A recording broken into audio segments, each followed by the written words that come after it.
মানুষকে চিনতে হলে কাছে যেতে হয়, তার সাথে মিশতে হয়, তার সাথে চলতে হয়।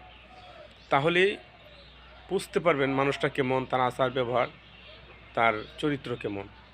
কারণ দূর থেকে কাউকে চেনা যায় না, দূর থেকে কাউকে বোঝা যায় না। চকচক করিলেই রূপা শোনা হয়। আর এইটাই মানুষ এখন মানুষের মধ্যে দেখবেন অনেক সুন্দর চেহারা হইলে মানুষ ভালো হয় না। তার ভিতরগতভাবে জানতে হবে, তাকে বুঝতে হবে, চিনতে হবে। এই কারণে মানুষের সাথে যদি আপনি লং টাইম সফর করেন, তার সাথে থাকেন, সফর করেন, লং টাইম তার সাথে কোথাও যান, তাহলে বুঝতে পারবেন সে কেমন। আর যদি তার সাথে লেনদেন করেন, তাহলে বুঝতে পারবেন মানুষটা কেমন, তার আচার ব্যবহার, তার চরিত্র। কারণ এক ধরা মানুষ কেমন বুঝতে পারেন লেনদেনের মাধ্যমে, আর এক তার সাথে লং টাইম সফর করবেন, তাহলে বুঝতে পারেন কেমন মানুষটা। তাহলে মানুষকে দূরে থেকে চেনা যায় না, মানুষকে দূর থেকে বোঝা যায় না সে কেমন। এই কারণে